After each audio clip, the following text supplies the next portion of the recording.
Everyone, जय हिंद। आज हम बात करेंगे 5 जनवरी का जो अभी हाल में ही दिल्ली पुलिस का जो पेपर हुआ है, फर्स्ट शिफ्ट को हम एक्सप्लेन करेंगे। तो चलिए स्टार्ट करते हैं। आज का पहला क्वेश्चन तो पूछा गया है, कोरापुटू जो काला जीरा चावल है उसको जीआई टैग मिला है, किस राज्य को मिला है? तो उसका जो राइट आंसर है वो उड़ीसा को मिला है। और उसके साथ साथ आपको ये भी याद रखना है कि ये हीमोग्लोबिन जैसे जो बीमारियां हैं उसके लिए उसमें सुधार करता है और ये अपनी सुगंध और स्वाद के लिए पहचाना जाता है। अगला क्वेश्चन पूछा गया है कि भारत के जो 15वें उपराष्ट्रपति के रूप में किसे चुना गया है? तो उनका नाम है सीपी राधाकृष्णन है और ये 15वें उपराष्ट्रपति के रूप में चुने गए हैं और इससे पहले ये महाराष्ट्र के पूर्व राज्यपाल भी रहे हैं। अगर बात करें जो भारत के जो पहले उपराष्ट्रपति चुने गए थे उनका नाम था डॉक्टर सर्वपल्ली राधाकृष्णन थे, जो 13 मई 1952 उन्होंने शपथ ली थी। अगला क्वेश्चन कि भारतीय संविधान के किस अनुच्छेद के तहत मुख्यमंत्री को पद और गोपनीयता की शपथ दिलाई जाती है? तो जो अनुच्छेद 164 है उसके द्वारा ये दिलाई जाती है। और दिलवाता कौन है? ये गवर्नर जो है मुख्यमंत्री को पद और उसकी गोपनीयता की शपथ दिलाते हैं। अगला क्वेश्चन में ये पूछा गया है कि जो प्राइमरी फंक्शन है लोकपाल का वो क्या है? तो लोकपाल क्या करता है? लोकपाल इन्वेस्टिगेट करता है और एड्रेस करता है कंप्लेंट्स किसकी? करप्शन अगेंस्ट पब्लिक ऑफिशियल्स, जो मतलब भ्रष्टाचारी जो सार्वजनिक अधिकारी होते हैं जिनके खिलाफ भ्रष्टाचार की शिकायतें चल रही हैं उनकी जांच करना और उनकी जो कार्रवाई करना ये करता है। और ये किसके अधिनियम से चलते हैं? ये लोकपाल और लोकायुक्त अधिनियम 2013 के तहत ये जो है। उसके साथ साथ जो प्रशासन में पारदर्शिता और जवाबदेही लेन देन का काम जो है लोकपाल का होता है। अगला क्वेश्चन ये है कि अगर हम बात करें एफडीआई है उसकी फुल फॉर्म पूछी गई है तो उसका मतलब है फॉरेन डायरेक्ट इन्वेस्टमेंट है। और ये क्या करती है?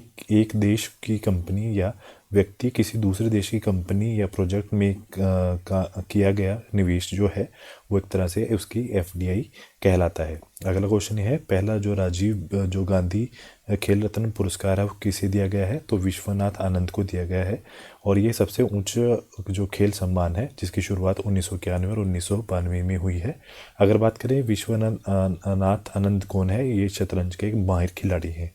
अगला क्वेश्चन ये है कि जो मुगल सम्राट है औरंगजेब ने किस सिख गुरु को मृत्युदंड दिया था? तो उनका राइट आंसर है गुरु तेग बहादुर जी को उन्होंने मृत्युदंड दिया था। और ये मुगल सम्राट के औरंगजेब ने 1675 ईस्वी में दिल्ली के चांदनी चौक में शहीद करवाया था। उन्होंने जबरन जो धर्म परिवर्तन के आदेश के विरुद्ध गए थे उन्होंने वो नहीं बदला था। और उसके साथ कश्मीरी पंडितों की धार्मिक स्वतंत्रता की रक्षा के लिए उन्होंने अपने प्राण जो हैं वो निछावर किए थे। अगला क्वेश्चन ये है कि डोलू जो कुनियता जो है किस राज्य का एक तरह से लोक नृत्य है? तो वो कर्नाटक का एक लोक नृत्य है जो करूबा समुदाय है उस द्वारा किया जाता है। और इसमें बड़े बड़े ढोल और बजते हैं और गोल घेरे में नृत्य करते हैं। अगला क्वेश्चन ये है कि निम्नलिखित में से कौन सा सार्क देश की जो भूमध्य रेखा के सबसे करीब दक्षिणतम है? तो उसका जो राइट आंसर है मालदीव है। और उसके साथ साथ अगर हम देखें तो मालदीव जो है वो हिंद महासागर में फैला हुआ लगभग 1200 द्वीप से मिलकर बना है। और यहाँ पे जो सबसे मालदीव की दक्षिणतम बिंदु पर अदू अटल लगभग भूमध्य रेखा के कुछ ही किलोमीटर के उत्तर में स्थित है। अगला क्वेश्चन ये है कि ब्रिक्स देश जैसे ब्राज़ील, रूस, भारत, चीन, दक्षिण अफ्रीका और उनके सहयोगी देश में से किस की जो मुद्रा है वो रियाल है? तो सबसे पहला है ईरान की मुद्रा रियाल है। उसके बाद सऊदी अरेबिया जो 2024 में ब्रिक्स में शामिल होने वाला नया देश है और जो सऊदी अरब शामिल है जिसकी मुद्रा भी रियाल है।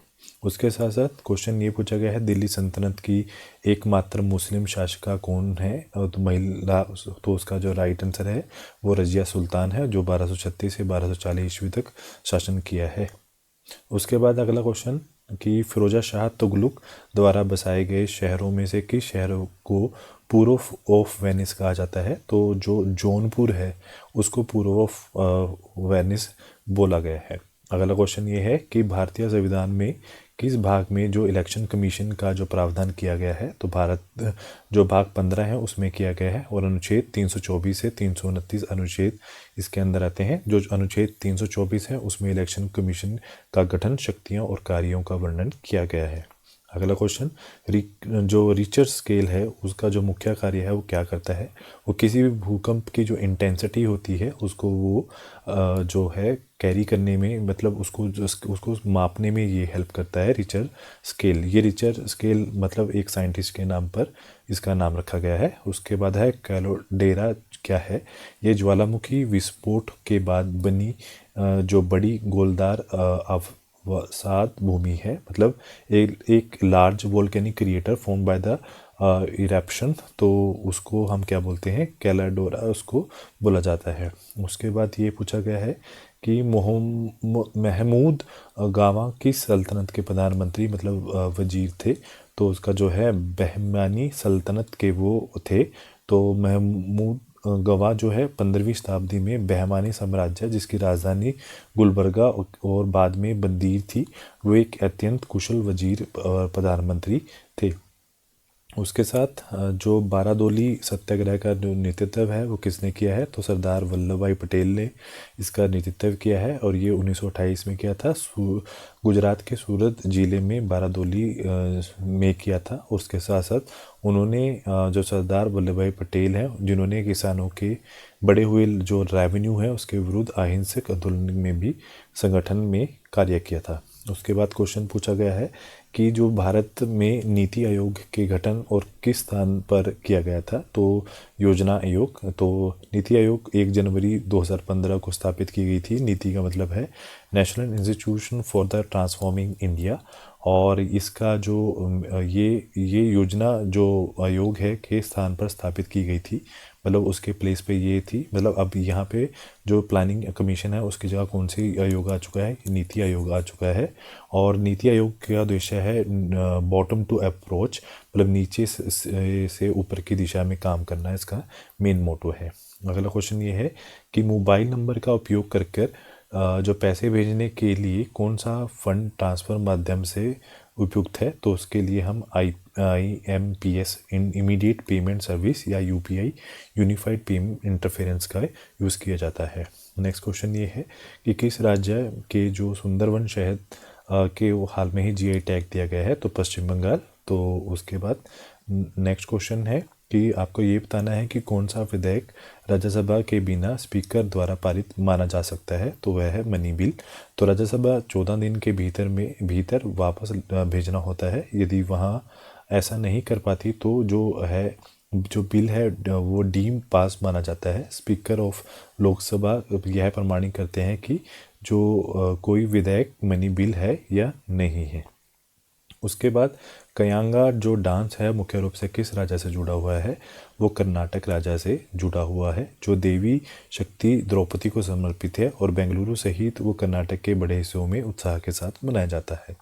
अगला क्वेश्चन में ये पूछा गया है 1966 में जो नेशनल गेम्स का आयोजन हुआ है वो कहाँ हुआ है? वो बेंगलुरु में हुआ है, और ये भारतीय ओलंपिक संघ द्वारा आयोजित किया गया था। अगला क्वेश्चन, जो मिशन इंद्रधनुष का मुख्य उद्देश्य क्या है? वो बच्चों और गर्भवती महिलाओं के आवश्यक जो वैक्सीन्स को उपलब्ध कराना इनका मेन मोटो है। अगला क्वेश्चन ये है कि किस योजना का उद्देश्य 2024 और 2029 के बीच में शहरों में किफ़ायती कीमत पर घर बनाने और ख़रीदने या किराए पर लेने के लिए 1 करोड़ शहरी जो गरीब और मध्यम वर्ग के परिवारों को वित्तीय सहायता प्रदान करना है? तो वो प्रधानमंत्री आवास योजना 2.0 अर्बन उसका जो है राइट आंसर है।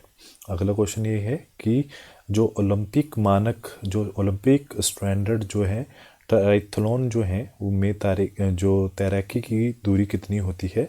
तो वो 1.5 किलोमीटर तक होती है। नेक्स्ट क्वेश्चन में ये पूछा गया है 1773 में बंगाल का जो सबका प्रथम गवर्नर जनरल कौन बना है? तो उनका कौन बना था? तो उनका नाम वैरेन हेस्टिंग है, जिनको ये बनाया गया था। उसके बाद 1905 में स्थापित अंग्रेजी भाषा के समाचार पत्र वंदे मातरम के मुख्य संपादक निम्नलिखित में से कौन थे? तो अरविंद घोष इसका राइट ऑप्शन होगा। नेक्स्ट क्वेश्चन ये पूछा गया है कि जो रैयतवाड़ी व्यवस्था है और वो किसने शुरू की थी, तो थॉमस मोनेरो ने वो शुरू की थी। उसके साथ नेक्स्ट, भारत में एफडीआई के ऑटोमेटिक रूट के तहत कौन सी अनुमति की आवश्यकता होती है, तो वो उसमें कोई भी अप्रूवल की किसी की भी अनुमति की आवश्यकता नहीं होती, मतलब no approval is required from anybody else. उसके बाद नेक्स्ट क्वेश्चन ये है कि आसाम में जो पहला महिला सहकारी जो बैंक स्थापित करके महिलाओं को आर्थिक रूप से सशक्त करने के लिए 2011-21 में पद्मश्री से किसे सम्मानित किया गया था, तो उनका नाम है लक्ष्मी बुराऊ को किया गया है। और कब किया गया है, 2021 में इन्हें सम्मानित किया गया है। अगला क्वेश्चन ये है कि आपको ये बताना है कि जो मोनूमेंट्स है, एक स्मारक है इंडो जो सार्वजनिक आर्किटेक्ट जो स्टाइल की, उसका जो एग्जाम्पल है क्या है, उसका example on the basis of option Victoria memorial इसका एग्जाम्पल है। उसके बाद नेक्स्ट क्वेश्चन कि अगले शब्द पर जाने के लिए सही शॉर्टकट कुंजी कौन सी है, तो उसका जो राइट आंसर है कंट्रोल प्लस राइट एरो जो है उसका राइट आंसर है। नेक्स्ट क्वेश्चन ये है कि हाल में ही किस राज्य का नयागढ़ जो काटेमुंडी बैंगन को हाल में ही जीआई टैग दिया गया है, तो उसका जो राइट आंसर है उड़ीसा सरकार को वो जीआई टैग दिया गया है। नेक्स्ट एक उपन्यास पूछा गया है आपसे, स्नो नाम का उपन्यास है जो तुर्की के एक प्रसिद्ध लेखक का है, तो उनका नाम क्या है, ओरहान पामुक जो है उनका नाम है। नेक्स्ट क्वेश्चन, वंदे मातरम पत्रिका 1905 कोलकाता की स्थापना की थी और उसके मुख्य जो एडिटर थे वो कौन थे, तो विपिन चंद्र पाल। और अगर बात संस्थापक की बात करें, अगर मुख्य संस्थापक की बात करें तो उनका नाम है अरविंद घोष उनका नाम है। नेक्स्ट क्वेश्चन ये है कि प्रथम युवा ओलंपिक खेल किस शहर में आयोजित किए गए थे, तो उसका जो राइट आंसर है वो सिंगापुर के अंदर आयोजित किए गए थे। उसके बाद भारत के लुम्बानी में विकास के लिए किस देश के साथ मिलकर काम किया है, तो उसका जो राइट आंसर है वो नेपाल के साथ उन्होंने काम किया है। नेक्स्ट क्वेश्चन, संविधान सभा के प्रारंभ में कुल सदस्यों की संख्या कितनी है, तो 389 सदस्य उसकी राइट ऑप्शन है। नेक्स्ट क्वेश्चन ये है कि भारतीय अर्थव्यवस्था के संदर्भ में ऑटोमेटिक रूट का मतलब क्या है, यह वह मार्ग है जिसके तहत विदेशी निवेशक भारत में बिना सरकारी या आरबीआई की पूर्ण स्वीकृति के निवेश कर सकते हैं। अगला क्वेश्चन कि पूछा गया है भारतीय संविधान का कौन सा अनुच्छेद है जिसमें सांसद को अंतर्राष्ट्रीय समझौता को लागू करने के लिए कानून बनाने की शक्ति दी है, तो 253 जो आर्टिकल है उसमें ये शक्ति दी गई है। अगला क्वेश्चन उसमें कि पूछा गया है एक्सेल से पूछा गया है, वो उसमें पूछा गया है एक्सेल में कि Excel is used for automatically change the colour of a cell based on a specific value, तो उसको क्या बोलते हैं, तो उसको हम जो कंडीशनल फॉर्मेटिंग जो है उसको बोला जाता है।